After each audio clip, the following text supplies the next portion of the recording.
I used to think desperation had a sound, the thudding heartbeat you hear when you're out of options, out of money, and out of time. But nothing prepared me for what happened the night I accepted a job I should have walked away from. I only needed quick cash, simple money, something to breathe for a few days. But the moment I walked into that quiet house, something felt wrong. The air, the silence, the way he looked at me like he already knew I was vulnerable.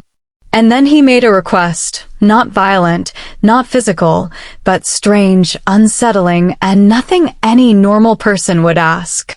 That's when everything changed. Before I tell you what he said and how that night spiraled into something I'm still trying to understand, watch this story till the very end.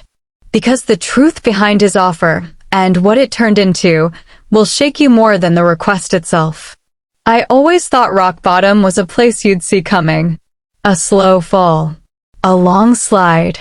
1,000 small decisions you could trace and say, that's where it started. But when life collapsed for me, it didn't fall gradually, it snapped. One morning, I woke up with a message from my landlord, another message from my job telling me my hours were cut again, and a final message from the bank that felt like a punch straight to my lungs. I had $16 left, and no food in my kitchen except one stale loaf of bread. I felt the walls closing in, the way people describe drowning.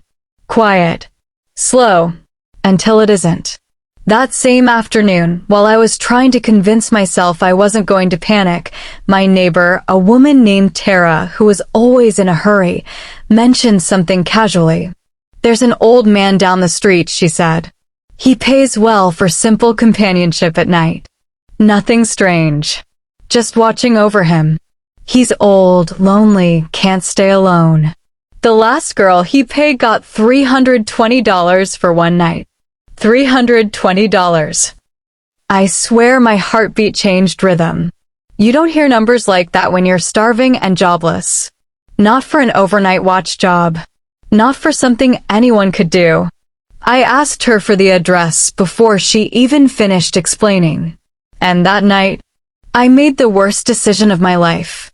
The house was too quiet. Too old. Too dim. There was this heavy smell. Not dirty, not rotten, just old. Like history had settled on everything. He answered the door slowly, his hand trembling slightly as he pushed it open. He wasn't frightening.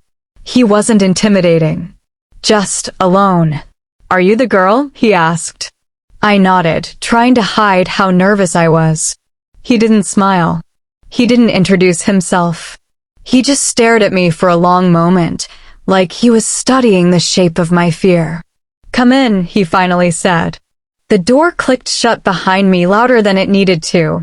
He showed me the living room, the kitchen, the tiny guest room where I was supposed to rest, and then finally, his bedroom. You don't need to do much, he said. Just stay awake. In case I need help. I get dizzy sometimes. It sounded simple. Too simple. But people in desperate situations don't think about warning signs. They think about survival. It was almost midnight when he called me from the bedroom. His voice was weak, soft, like he'd been crying or whispering for years. Come in, please. I walked into the room carefully. The only light came from a small lamp on the side table, giving everything an orange glow. He was sitting on the edge of his bed, breathing like he had been waiting for this moment. I brought a stool, he said. Sit. I sat, hesitating. And then, softly, he said something that made my chest tighten. I don't want to be alone tonight.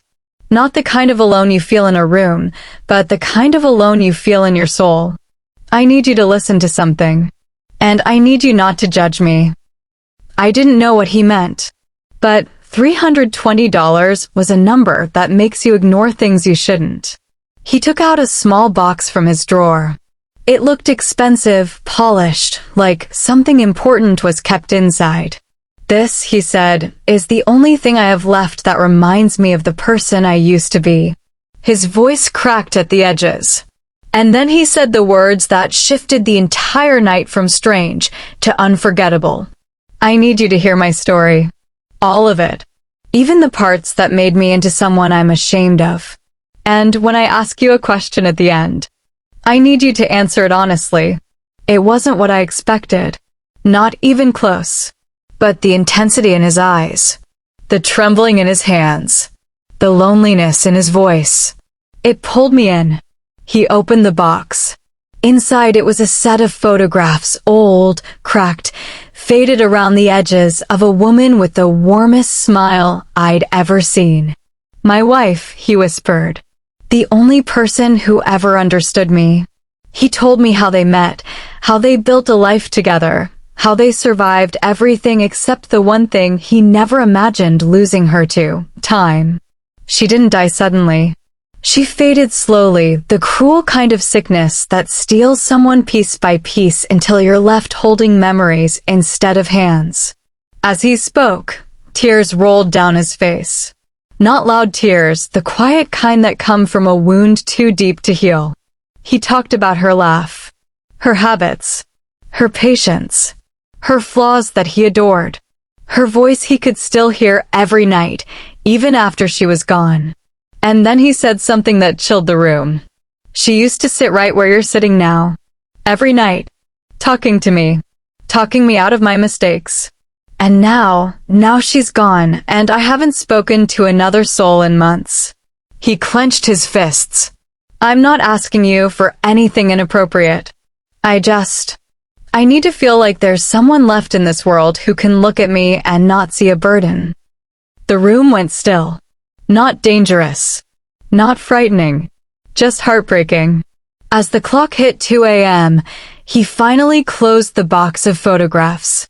His breathing steadied. His shoulders sank. His eyes softened.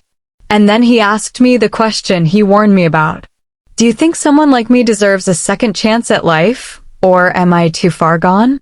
His voice broke. His chest shook. This wasn't a job anymore. This wasn't about the money. This was a man asking if he had the right to keep living after losing everything. And for the first time that night, I wasn't thinking about my struggles. I was thinking about his. He wasn't a monster. He wasn't dangerous. He wasn't strange. He was lonely. Painfully, deeply, endlessly lonely. I took a deep breath and said the only honest thing I could. You're not too far gone. You're just alone. And being alone doesn't make you unworthy of anything. He covered his face with his hands and sobbed quietly, the kind of cry that feels like it's been trapped inside someone for years. I sat beside him and didn't say a word. Sometimes silence is the loudest comfort we can offer. He didn't sleep. Neither did I. Instead, he talked. About his past. His regrets. His childhood. His failures. His victories. His fear of dying unseen, unheard, unremembered. He asked me questions about my own life too. He asked why I needed the money. Why I looked like someone carrying the weight of 100 unspoken worries. And for the first time in months, I opened up to someone. I told him about the job I lost. The bills I couldn't pay. The family far away who didn't know how bad things were. The loneliness that felt like it was eating me whole. He listened. Really listened. When morning came, his face looked calmer, lighter, like he had breathed for the first time in months. He handed me an envelope. As I reached for it, he held my hand gently and said, "Thank you. You didn't save my night, you saved my heart." Inside the envelope was $520, not $320. I tried to refuse the extra money, but he shook his head. "You gave me more than I asked for," he said. "Let me give you a little more too." I visited him every week after that. Not for money. Not for obligation. For humanity. He became a part of my life, the quiet part, the steady part, the warm part that reminded me that even in the darkest seasons, someone out there is still holding on. One evening, months later, I walked into his house and found him sitting peacefully in his chair, smiling, his wife's photograph on his chest, his eyes closed. He had slipped away in his sleep. Beside him was a letter with my name on it. Inside it, he wrote, You were the last person who made me feel alive. Use this money to build something beautiful." Folded inside the letter was a check. A large one. Too large. It changed everything about my life. Some decisions feel small when you make them, like taking a job you shouldn't have accepted, or sitting in a stranger's house during the quietest hours of the night. But sometimes those small decisions open doors you never saw coming. This story is a reminder that people are fighting battles you may never understand. And sometimes, the people you expect the least from end up changing your life the most. If this story touched you, don't forget to like the video, subscribe, and tell me in the comments.